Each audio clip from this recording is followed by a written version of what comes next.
नमस्कार साथियों। आज का ये वीडियो हाल ही में राजस्थान उच्च न्यायालय के द्वारा राजस्थान न्यायिक सेवाओं राजस्थान जुडिशियल सर्विस RJS पर निकाले गए 82 पदों के नोटिफिकेशन को लेकर है। इसके साथ ही कितने पदों पर इम्तिहान लिए जाने, भर्तियां होनी है, क्या राजस्थान जुडिशियल सर्विसेज का एग्जामिनेशन का पैटर्न है, क्या सिलेबस होगा और किस प्रकार से इसकी तैयारी की जाए, इसके बारे में चर्चा करेंगे। जैसा कि कल दिनांक 29 फरवरी 2024 को एक नोटिफिकेशन राजस्थान उच्च न्यायालय के द्वारा प्रकाशित किया गया, जिसमें वर्ष 2024 तक के लिए 82 पदों पर राजस्थान न्यायिक सेवाओं पर सिविल जज के लिए भर्ती की जानी प्रस्तावित की गई। ऊपरी तौर पर यह पद भले ही 82 दिखाई दे रहे हो, परंतु इस बार जो राजस्थान जुडिशियल सर्विसेज RJS का एग्जामिनेशन होगा, उसमें बम्पर भर्तियों पर या बम्पर वैकेंसियों पर विद्यार्थियों का चयन होने वाला है। प्रतियोगी परीक्षा से जुड़े हुए विद्यार्थियों के लिए, राजस्थान जुडिशियल सर्विस की तैयारी कर रहे विद्यार्थियों के लिए ये एक सुनहरा अवसर है। लगभग 222 पदों पर भर्तियां होनी है। कारण क्यों कि पिछला एग्जाम वर्ष 2021 में संपादित हुआ, उसके बाद वर्ष 2022 में 83 पदों के लिए नोटिफिकेशन राजस्थान उच्च न्यायालय ने जारी किया। उसके पश्चात वर्ष 2023 में 57 पदों पर भर्तियां होनी है और वर्ष 2024 में 82 पद।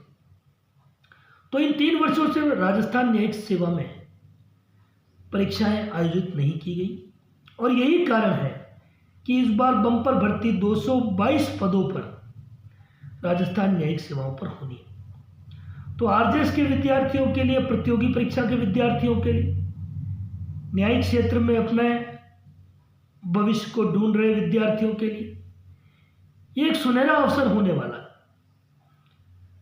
अब करत करत अभ्यास जड़मुत होत सुजात। बार बार के अभ्यास करने से जड़ बुद्धि का व्यक्ति भी विद्वान हो जाता। तो जो प्रतियोगी परीक्षाओं के विद्यार्थी लंबे समय से तैयारी कर रहे हैं, पिछले 3 साल से वैकेंसियां नहीं है और वो चीजों को बार बार उसी सिलेबस को पढ़ रहे हैं, तो निश्चित रूप से इस बार इस बम्पर भर्ती में उनके लिए अग्रिम शुभकामनाएं प्रेषित करता हूं इस वीडियो के माध्यम से। और जो नए प्रतियोगी परीक्षाओं से जुड़ने वाले विद्यार्थी हैं, जो कहीं ना कहीं न्यायिक क्षेत्र में अपना भविष्य देखते हैं, उनके लिए क्या परीक्षा की स्कीम है, क्या सिलेबस है और किस प्रकार से तैयारी कर न्यायालय में पीठासीन अधिकारी के रूप में नियुक्त हुआ जाए, उसके बारे में भी चर्चा इस वीडियो में करें। पदों की जहां तक बात हुई तो बम्पर भर्तियां 222 पदों पर होनी। अब बात करें हम राजस्थान न्यायिक सेवा की परीक्षाओं के पैटर्न की, तो यह RJS का जो एग्जाम है, इसका पैटर्न 3 फेज में है। एक तो प्रीलिम्स एग्जामिनेशन, प्रारंभिक परीक्षा होगी। दूसरा मेंस का एग्जामिनेशन, मुख्य परीक्षा होगी। और तीसरे नंबर पर साक्षात्कार होने के बाद भर्तियों को अंतिम आयाम दिया जाता है। तो प्रीलिम, मेंस और इंटरव्यू, ये 3 फेजेस में ये परीक्षाएं होंगी। बात करें प्रीलिम्स एग्जामिनेशन की,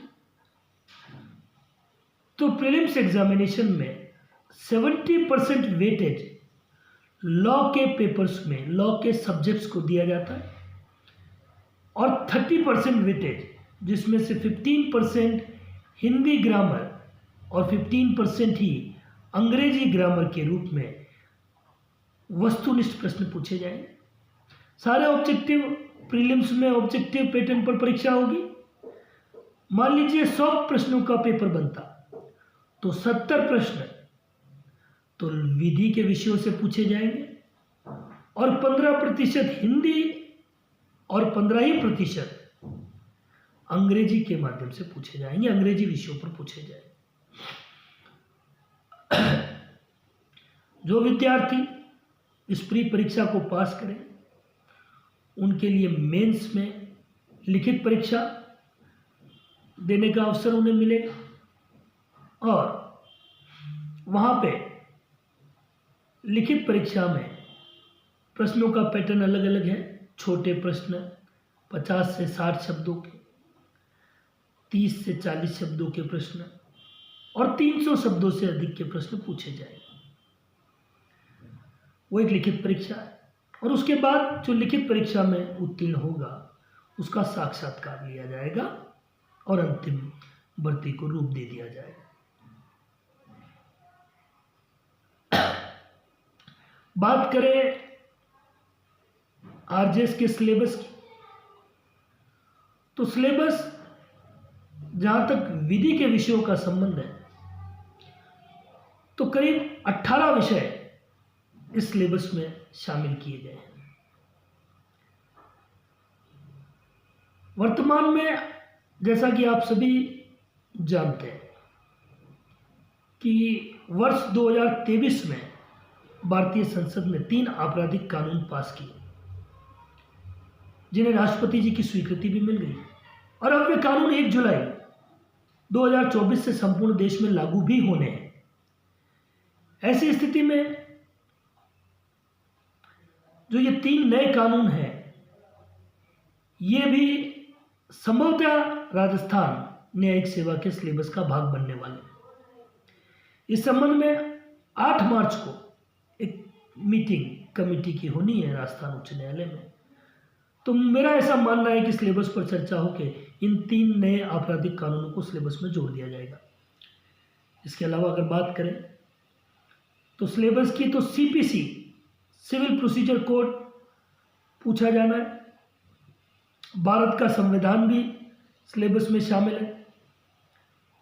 इंडियन कॉन्ट्रैक्ट एक्ट, भारतीय संविदा विधि, भारतीय साक्ष्य अधिनियम 2023 का जो नया स्वरूप है, भारतीय न्याय संहिता जो पुरानी इंडियन पीनल कोड, तो भारतीय न्याय संहिता को भी इसमें जोड़ा जाने की संभावना है। और सीआरपीसी जो पहले क्रिमिनल प्रोसीजर कोड हुआ करता था अब भारतीय नागरिक सुरक्षा संहिता 2023 के रूप में सिलेबस में जुड़ जाए तो कोई अतिशयोक्ति नहीं होगी। इसके अतिरिक्त लॉ ऑफ लिमिटेशन, परिसीमा के कानून, स्पेसिफिक रिलीफ एक्ट, विनिर्दिष्ट अनुतोष अधिनियम, ट्रांसफर ऑफ प्रॉपर्टी एक्ट, संपत्ति अंतरण अधिनियम, रेंट कंट्रोल एक्ट, राजस्थान का रेंट कंट्रोल एक्ट 2001 का, वो सिलेबस में शामिल किया गया। Juvenile justice care and protection act जो 2015 में बना उसे भी शामिल किया गया। नेगोशिएबल इंस्ट्रूमेंट एक्ट के कुछ उपबंध सिलेबस में शामिल किए गए। प्रोबेशन ऑफ ऑफेंडर्स एक्ट 1958 भी राजस्थान न्यायिक सेवा की परीक्षाओं के सिलेबस में शामिल है। Protection of women from domestic violence DV act 2005 का, वो भी सिलेबस का हिस्सा है। The indecent representation of women prohibition act 1986, वो भी हमारी सिलेबस में शामिल है। The protection of child from sexual offences POCSO जिसे कहा 2012 का एक्ट, वो भी शामिल है। The sexual harassment of women at working place 2013 का एक्ट भी शामिल। तो इस तरीके से ये कुल मिलाकर मोटे मोटे 18 विषय जो कि राजस्थान न्यायिक सेवा की परीक्षाओं में पूछे जाते हैं। ये 18 ही विषयों पर प्रीलिम्स में भी सवाल पूछे जाएंगे और इन्हीं 18 ही विषयों पर मेंस में भी सवाल पूछे जाए। ये बात और है कि इनका क्लासिफिकेशन क्रिमिनल पेपर में अलग है। क्रिमिनल के पेपर्स में कुछ सब्जेक्ट रख दिए गए हैं, कुछ सिविल के पेपर्स में रख दिए। जहाँ तक क्रिमिनल्स पेपर की बात करें तो आप मान के चलिए जो ये 3 नए कानून हैं, भारतीय न्याय संहिता जो पुराना इंडियन पीनल कोड हुआ करता था, भारतीय नागरिक सुरक्षा संहिता 2023 जो पहले सीआरपीसी के नाम से जानी जाती, और भारतीय साक्ष्य विधि जो साक्ष्य विधि के नाम से ही जानी जाएगी अब भी। तो ये 3 तो आपराधिक कानूनों में मुख्य रूप से शामिल किए जाए। इसके अलावा जो protection of children from sexual offences है, ये भी क्रिमिनल लॉ का सिलेबस का हिस्सा बनेगा। The sexual harassment of women at work place, इसको भी उसमें शामिल करें। Protection of women from domestic violence, probation of offenders act, juvenile justice care and protection act, इन सबको क्रिमिनल के पार्ट में जोड़ा जाए। सिविल लॉ की बात करें तो सीपीसी उसमें मुख्य आकर्षण रहेगा। सिविल प्रोसीजर कोड, भारत का संविधान भी सिविल लॉ का हिस्सा बने। Indian contract act civil law का हिस्सा बने। Transfer of property act, Rajasthan का rent control act, interpretation of statute, law of limitations, तो ये जो सारी हैं ये सब सिविल लॉ के पेपर में पूछे। तो इस तरीके से सिविल और क्रिमिनल जो मेंस में अलग अलग परीक्षाएं होगी, तो उसके लिए ये विषय भी अलग अलग रहेंगे। और जहाँ तक प्रीलिम्स की बात करूँ तो जितने विषय मैंने सिलेबस में आपको बताए, उन्हीं सारे विषयों में प्रीलिम्स में वस्तुनिष्ठ ऑब्जेक्टिव सवाल पूछे जाएंगे। अब रही बात सिलेबस हमारे पास, और महत्वपूर्ण बात राजस्थान न्यायिक सेवा के कॉम्पिटिटर को ये ध्यान रखें कि हिंदी और इंग्लिश भी सिलेबस का भाग है। जैसे मैंने कहा कि प्रीलिम्स में भी 15-15% का वेटेज है, और मेंस एग्जामिनेशन में 50-50 नंबर के 50-50 मार्क्स के 2 अलग सेपरेट पेपर्स हैं, जिनमें 3 से 3 ऐसे राइटिंग का काम करना है जिसमें निबंध लेखन करना पड़ेगा। तो प्रतियोगी परीक्षाओं का जो राजस्थान जुडिशियल सर्विस का विद्यार्थी है, मेरा ऐसा अनुभव रहा है लंबे समय से राजस्थान न्यायिक सेवाओं के कोचिंग को मैं यहाँ उदयपुर में सांखला लॉ क्लासेस के नाम से संचालित करता आ रहा हूँ। मेरा ऐसा अनुभव है कि बच्चे कानून के विषय पढ़ने के लिए तो हमारे पास कोचिंग भी लेते हैं, कानून के विषय वे स्वयं भी पढ़ते, उस पर वे हार्डवर्क करते, मेहनत करते, लेकिन कहीं ना कहीं हिंदी और अंग्रेजी के विषयों पर बच्चों की उदासीनता दिखाई देती है। जबकि अगर आप मेरी माने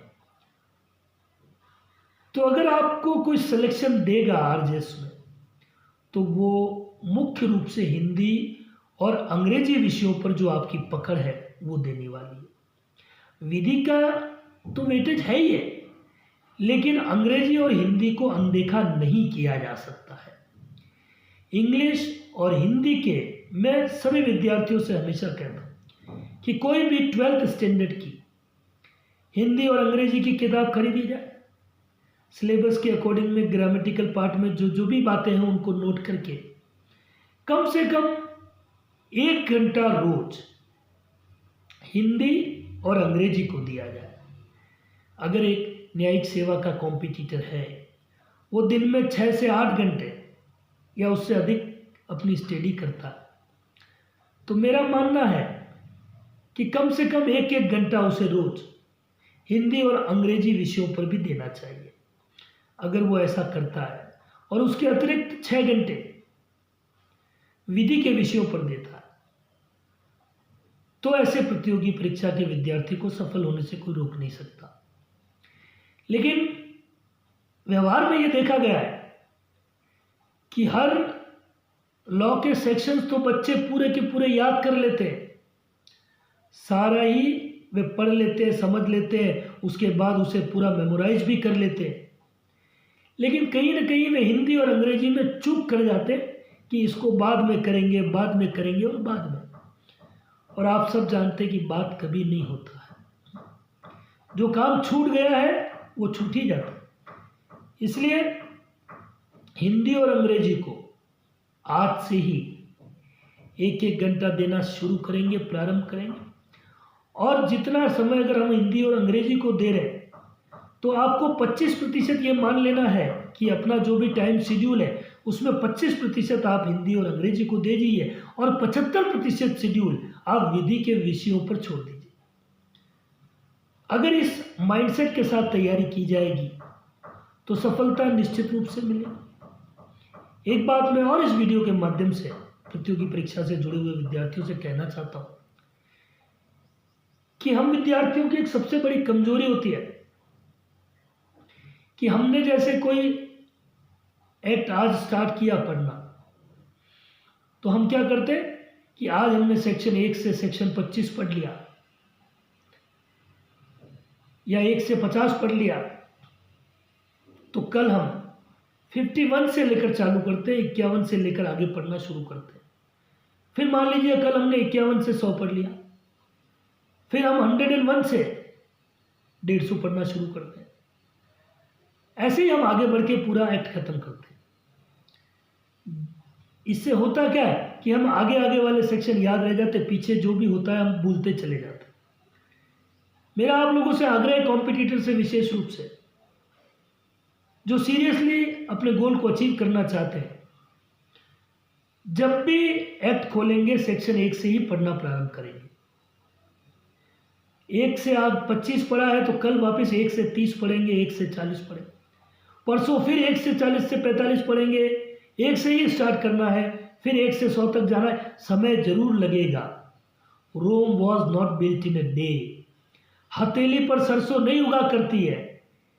कोई आपको ऐसे ही मजिस्ट्रेट नहीं बना देगा।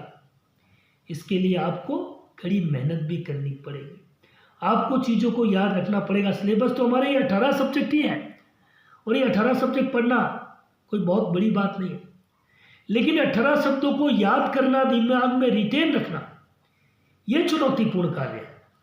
और ये चुनौतीपूर्ण कार्य तभी पूरा होगा जब करत करत अभ्यास होगा। हम बार बार उसी पैटर्न से नंबर 1 से स्टार्ट करना है और हमें उसे आखिरी तक पढ़ना है। समय लगेगा, मान लीजिए 1 महीना लग सकता है, 2 महीने हमको लग सकते हैं किसी एक्ट को पढ़ने में।